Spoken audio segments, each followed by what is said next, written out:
Take three. First we had construction people with dogs going crazy. Then we had the battery was low. So now we're going again. Geocaching. That's what this video is about. I'm going to tell you a little bit about myself and hobbies I've had throughout time, and geocaching is one of them. Geocaching I started when the kids were little.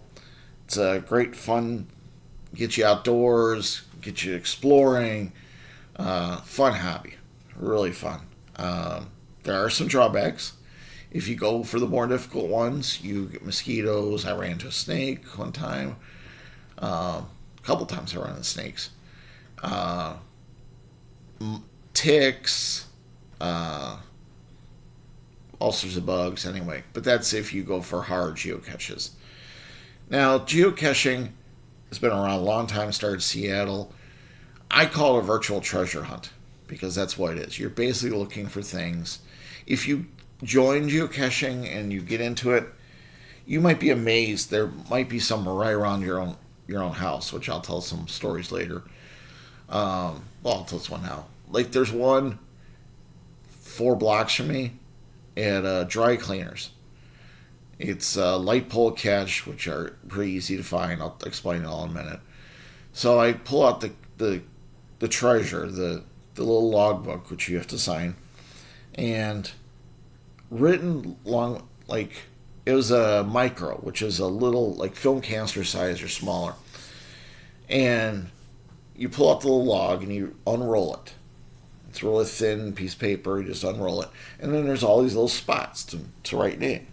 So you write your geocache name. Mine's Collector 213 in this new version. I say new version because I deleted my old one when I switched phones and kind of regret doing it.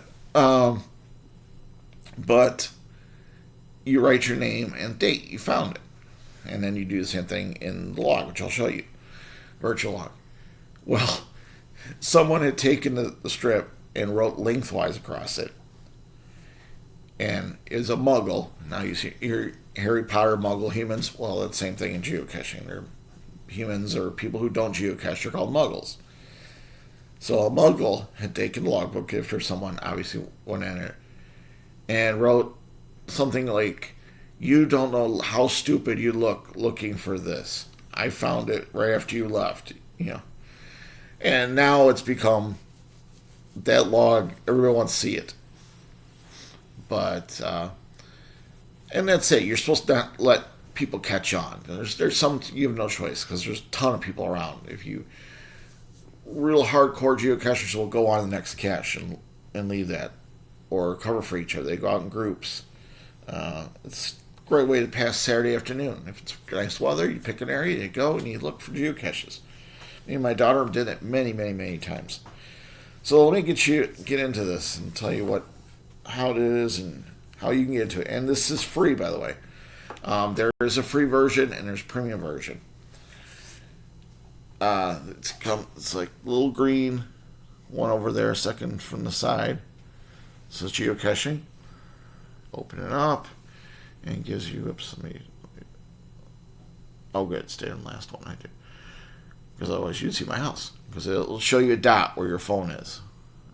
Let me find an area. Oh yeah, here's. Oh no, wait, I went the wrong way. Okay, this is just a geographic area of, let's see,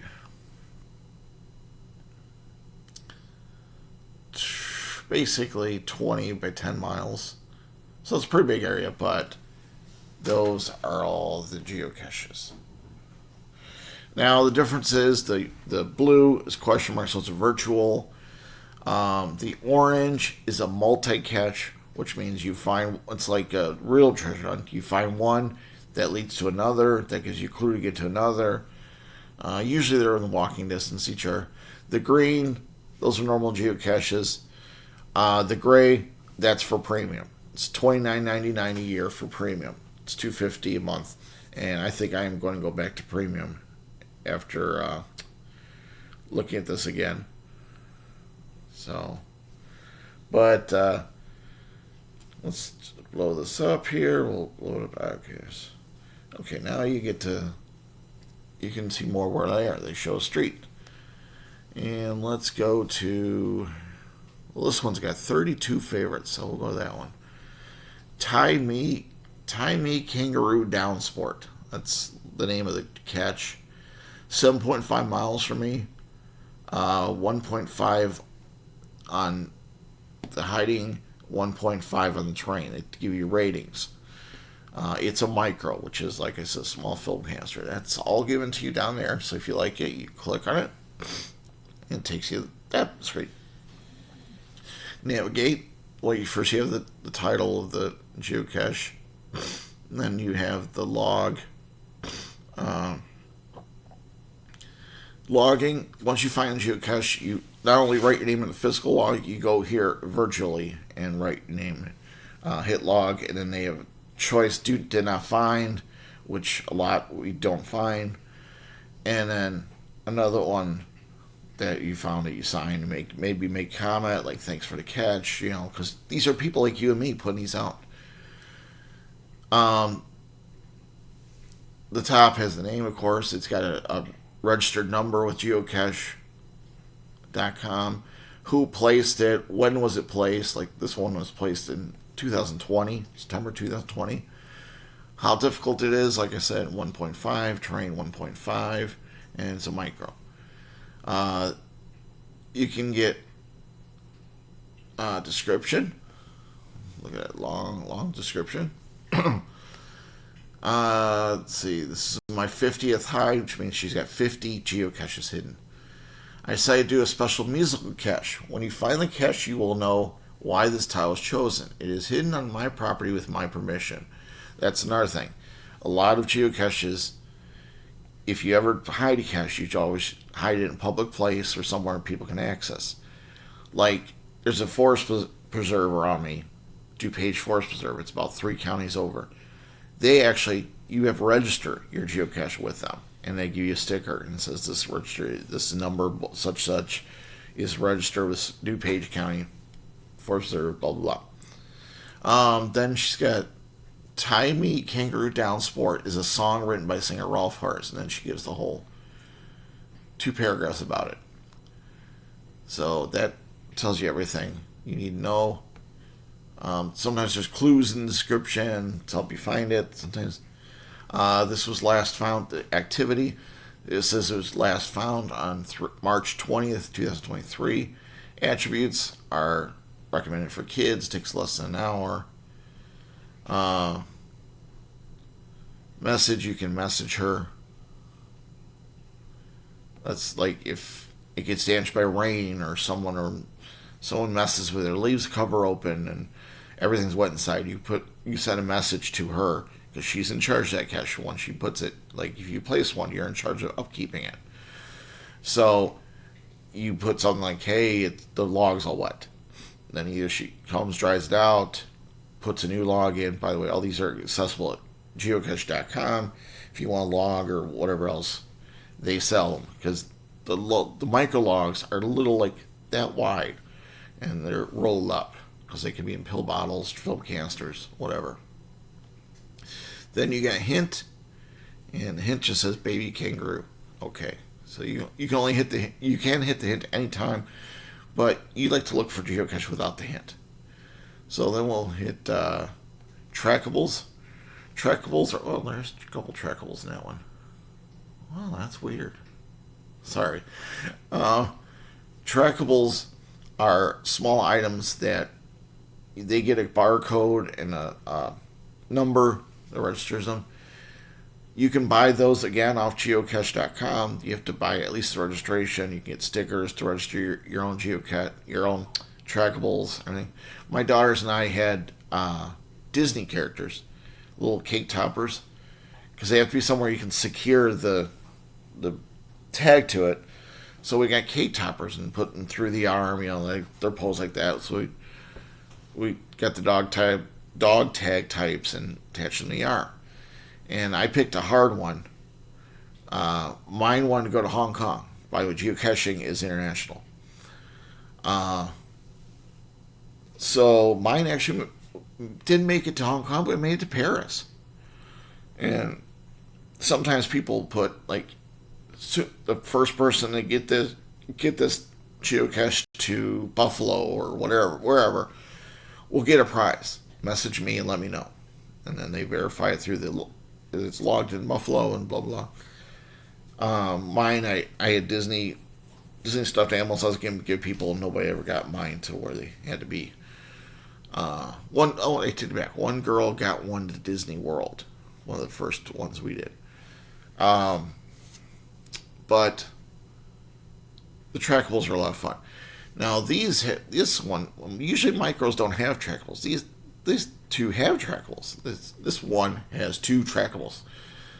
So one of the trackables traveled 46,674 miles. Because trackable, you see how far track goes. So okay, there's a little picture of it. It's a little monkey. It's got attachment. It's called Yeti Steve. Mission number 1, get back to the States. Please come home, Yeti Steve. Remember, you're from the good old USA. So this guy must have let loose in Europe or somewhere else. It says, description, my home is Byron, Michigan. And then you go places. Let's see, does it have it? Okay, yeah. So there, people log where they found it, where they put it. Well, dropped off at, they give the numbers. Here's one in safe hands from Elmhurst.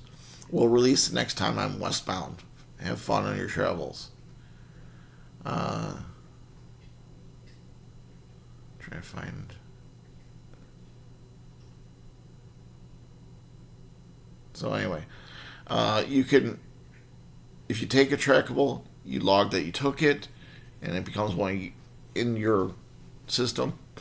Then when you drop it off again, there's a button for dropped it off. And then there's a button for visiting it. So like if I went and found this cache, I didn't take any of these with, I could log, I visited them. So then there gets to be some neat stuff in a regular geocache. I read in an earlier video, it's a ammo box, which is about yay big, or usually metal, have a lid on them. So you can put some big stuff in there. Some people put just prizes. Some people are just take one prize, leave a note in there, take a prize. So, really fun to do with your kids. All right, let me go. Do this. Okay, navigate. Let's see here. I'll get myself off the map. Okay, navigate. There you go. Shows you how far you go. Then when you get close,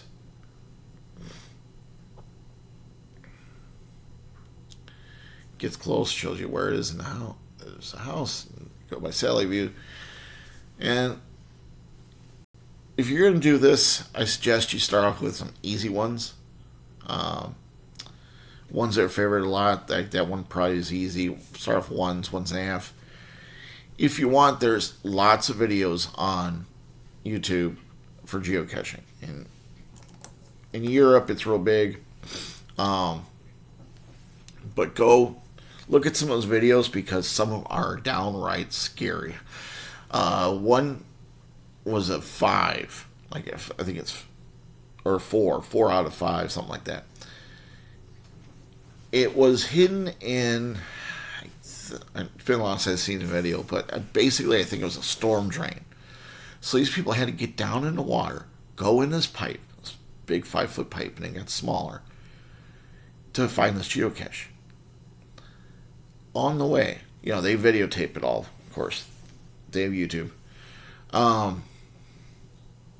So they got helmet lights, and they got cameras. They look around. Spiders, like you would not believe. Spiders everywhere in the top of the storm drain. They had to go through webs, constant webs. Finally, they find a Tupperware container with the geocache in it. The geocache. And they take it off and log. But man, they came out of the sewer. They were coated with spider webs, couple had spiders on them. They had to knock off. I'm like, no, that's where I draw the line. I personally, I don't like spiders. My daughters and I have run into snakes. No problem. They slither away. Another thing, when you go in the woods ones, you kind of want to be careful because they're hidden out from the general public, so they might be hidden in an old log. You got, your apple will take you so far. It gets down to the point where it's like, 1.5, you turn it around, it shows you where, and it'll be like 1.5 feet, 1 feet, 6 inches. And so, but you still have to find it because it's little, it's either little or big, whatever. But like some of these are logs. So you stick in your hand, you can look, but how much can you see in a log?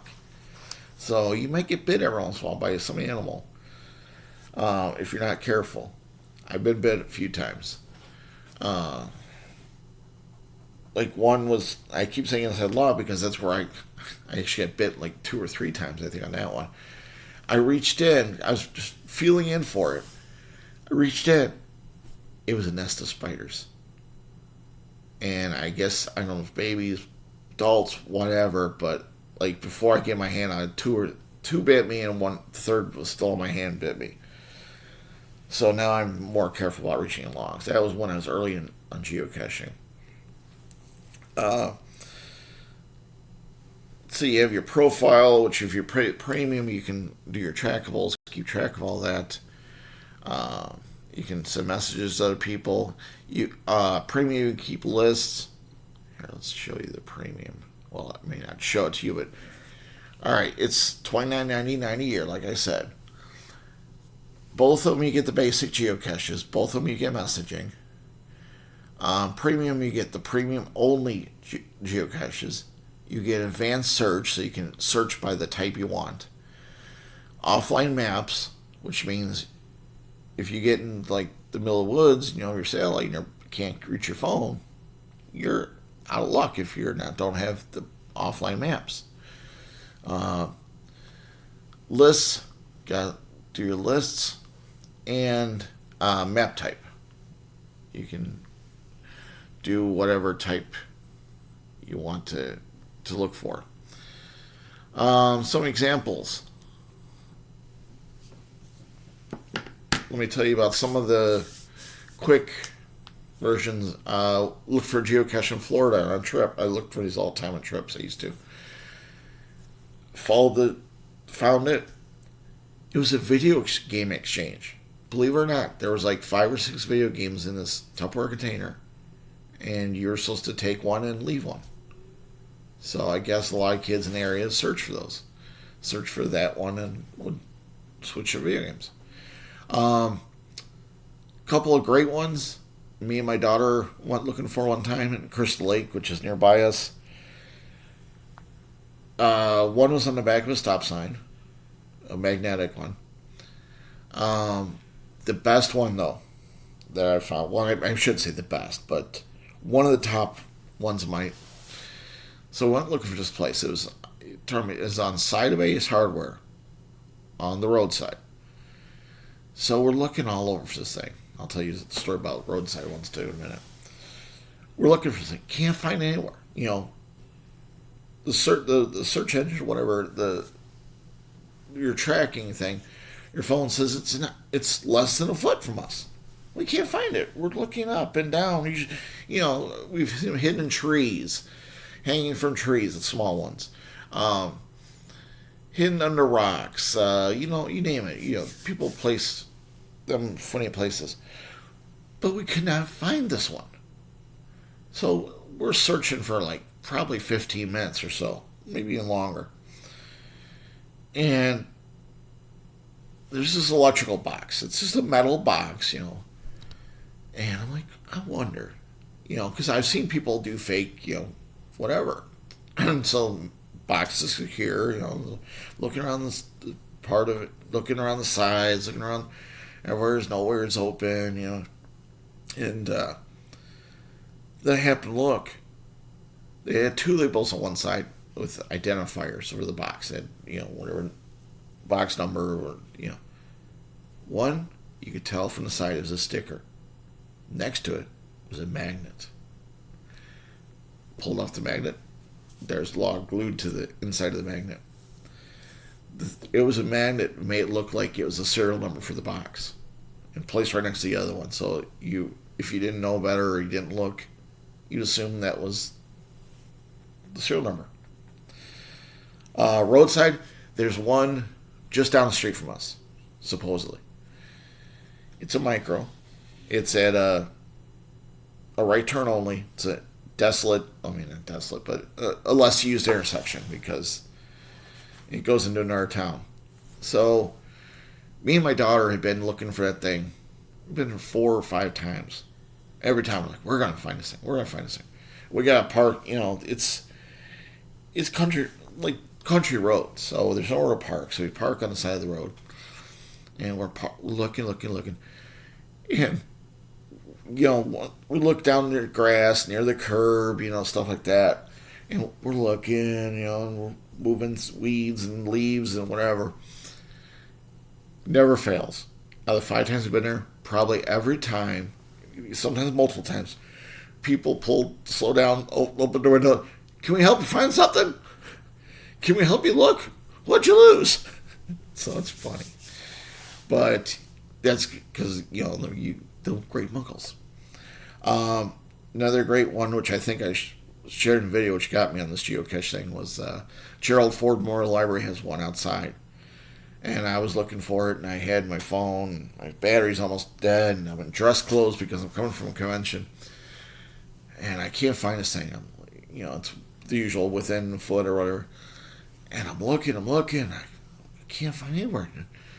One of the guards there, they're fully caught. I don't know if they're Secret Service or not, but he looks at me, he goes, I'm like, huh?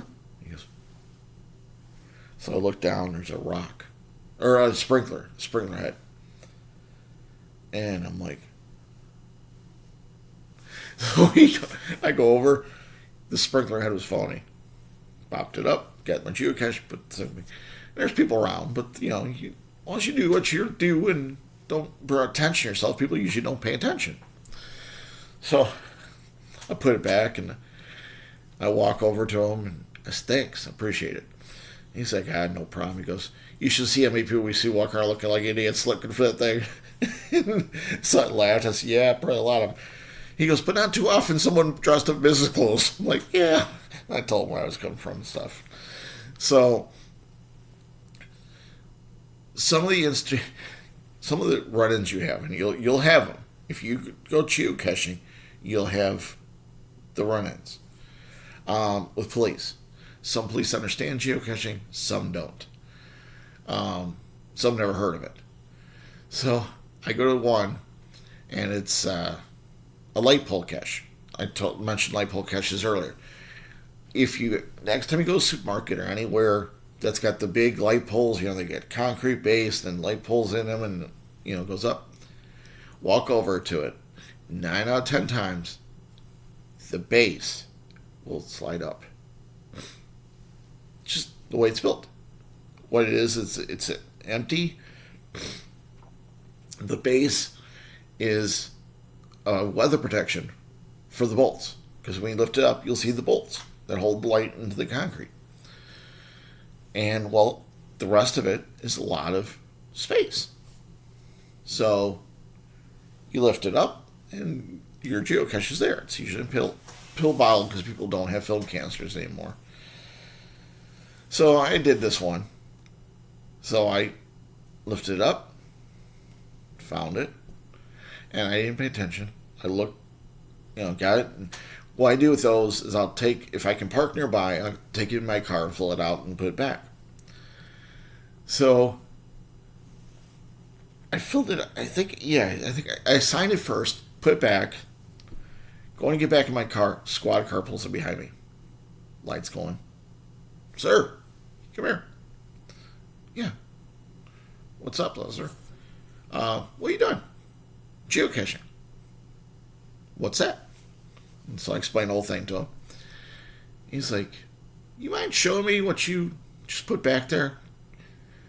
And so I said, yeah, no problem. So I go, and of course it's a pill bottle, so I'm walking in the pill bottle. People take labels off them, and he looks at it and opens it up, looks on the inside, looks at the log.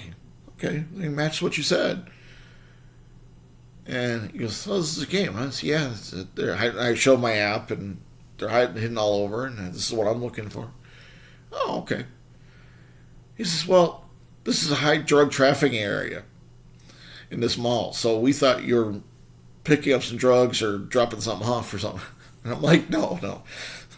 And he goes, "Okay, well, just beware if we say." I said, "No problem. I've been stopped by police before," but it's so funny when they do this. And I've had officers before pull up and help geocaching. "Oh yeah, there's one right here." Yeah, and an officer would go with me one time. Like, "He's right here." "Oh yeah, go." There's in Forest Reserve, I found a large chest, basically like those book exchanges people put in their yard and stuff. There was one of those. There was a fake stump. I found all sorts of neat ones. But I found them. I really wish I had my old one, my log, because you try to log 50 states if you can. But I had them everywhere. I had Kentucky, Tennessee, Georgia, Florida, of course, because we went down there a lot. Niagara Falls, Toronto. You just go. And 9 out of 10 times, you pull out your geocache app, you look at them, and there's one within walking distance of you. Cracker Barrel. We stopped at Cracker Barrel for lunch one day. Got done eating. I said, "I'll meet you at the car. I'm gonna go look at. There's one." And my oldest daughter, went with me. We went out. We found geocache. And that was in the middle of Tennessee, I think. Geocaching is a lot of fun. A lot of fun with kids, because kids think it's so cool to find something out open like that. There's big ones, small ones, you name it, you can find it. So I think I told you everything about geocaching. Oh, geocaching.com is the website. Like I said, started a company in Seattle and spread from there. They say there's over millions around the world, which I can believe it. Here we go. Shop geocaching. All right, there is a site. It's run by geocaching.com. It's called shopgeocaching.com. I want to join our newsletter. So let's see. They've got Geo Coins. They have get-togethers certain times of year, like Earth Day is big with them. You can get T-shirts. You can get here's some clearance items. Signal the Frog. Was it a beanie? Patch for International Geocache Day. You get jackets. You can get coins. Let's see here. Yes, I'll accept the cookies. Featured. Let's see. Oh wait. Here we go. Howdy Cash. You have all sorts of, like here, fake bolts, fake nails. What's that? Fake acorn, fake rock.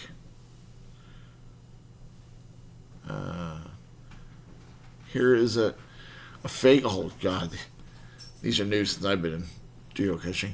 Here's containers. That one's got a butterfly on top, spider on top, bug on top, fly. Okay, I'd have to. Yeah, here's hanging ones. Those are the screw off tops, and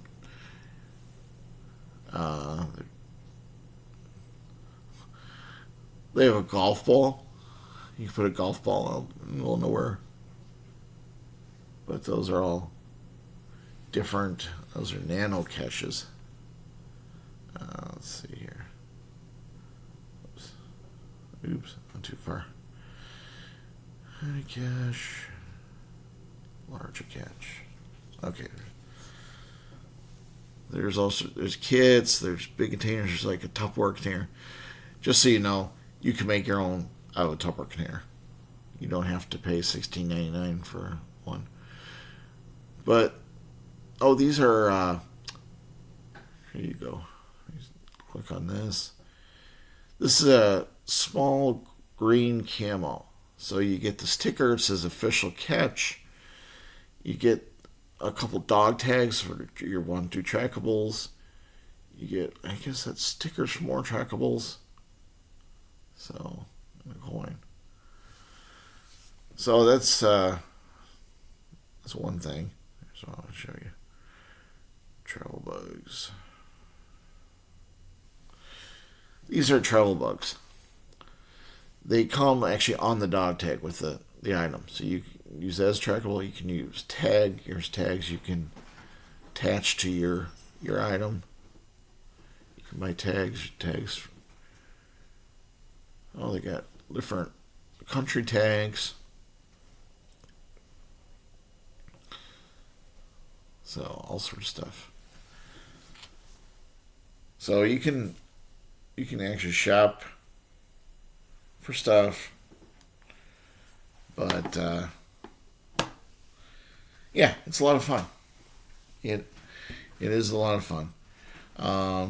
Like I said, look for the videos on YouTube, see what's like. They've got small, they get the small catches, easy catches, but then they get the difficult ones. Most times the guys film those. It's a great sport, hobby. If you run into another geocacher that usually know it, you see you're both looking at your phone in the middle of nature, looking for something back in the woods. And it takes you some great places, let me tell you. A lot of them are hidden. There's urban ones, which of course you can light pole cache.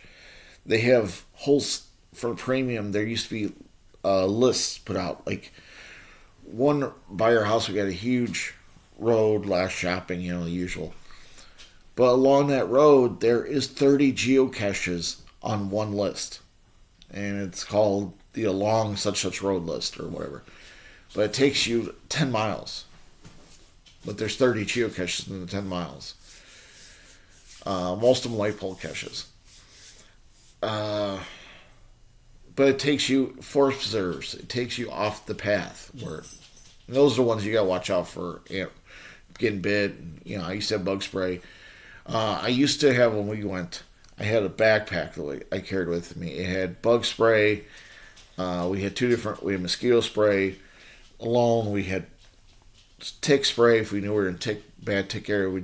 And people put it in the cache. Like, I found this, but there's lots of ticks around. I took off 3 ticks off me. So it's not like you'd be surprised. If the people found ticks, they'll let you know. Another one my daughter and I went for, it was like literally a foot from a beehive. We had bees flying all over around us, and we gave up. We backed off and gave up because there was too many bees flying around landing on us. But there's lots of nice ones too. There's lots of easy ones, hidden behind street signs, hidden wherever on the rocks, parks. There's one just sat under a bench. It was magnetic, and just had to reach until the hint was, "Aren't you tired? Don't you need a break?" And you sit down and you pull it was like a key holder, sign log, put it back. Lots of fun. Let me know if you have if you like this video. I'm gonna try to do some more like it. Also, let me know if you have any questions about geocaching. I would be glad to answer it anyway. But like I said, if you go to the website, it's basically all explained there. So, all right. Hope may your mailboxes be full of whatever you collect, and may you have fun and exciting hobbies. We'll talk to you next time.